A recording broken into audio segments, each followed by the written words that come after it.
Также свой профессиональный праздник сегодня отметили работники гражданской авиации. Для нашего региона появление такой отрасли особенно важно, так как благодаря ей развивается экономика и культура региона, строятся новые города и поселки. Дмитрий Тымыров встретился с одним из пилотов, который рассказал, что заставляет людей сделать свой выбор в пользу неба.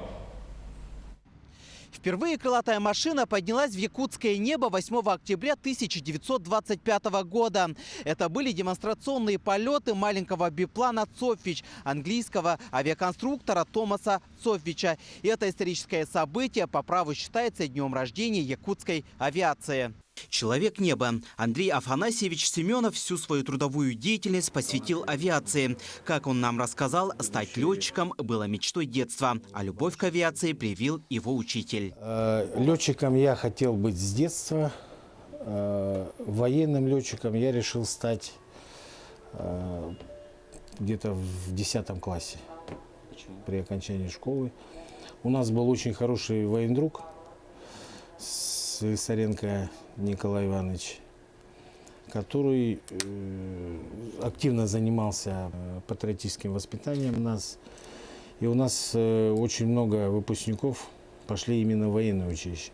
В Красноярское Балашовское военное училище поступил в 1985 году. В 1989 успешно его окончил. Далее прослужил в военно-транспортной авиации 3,5 года. Свою трудовую деятельность начал в национальной авиационной компании «Саха-Авиа». В качестве летчика первый свой полет совершил по маршруту Якутск-Хандга. Отличившись и набрав за время работы во внутренних рейсах определенный опыт, вышел на полеты и за пределами республики. Это когда я переучился на Ту-154 в 95-96 году. Ну и вот в какой город у вас был маршрут за пределы республики уже? И какие ощущения вот было? Город Москва. Ощущения были в основном от типа самолета. Самолет был другой, Ту-154. Он более скоростной, более высотный. Больше пассажиров, больше работы. С тех пор сменились не раз и руководство компании, и даже ее название. А наш герой и по сей день трудится во благо гражданской авиации. Сейчас работа в основном в конторе. Но моменты, когда пилот снова садится за руль воздушного судна, все еще случаются. Работа сейчас стала более, скажем так, штабная, да, то есть больше связана с бумагами. Приходится заниматься документацией больше.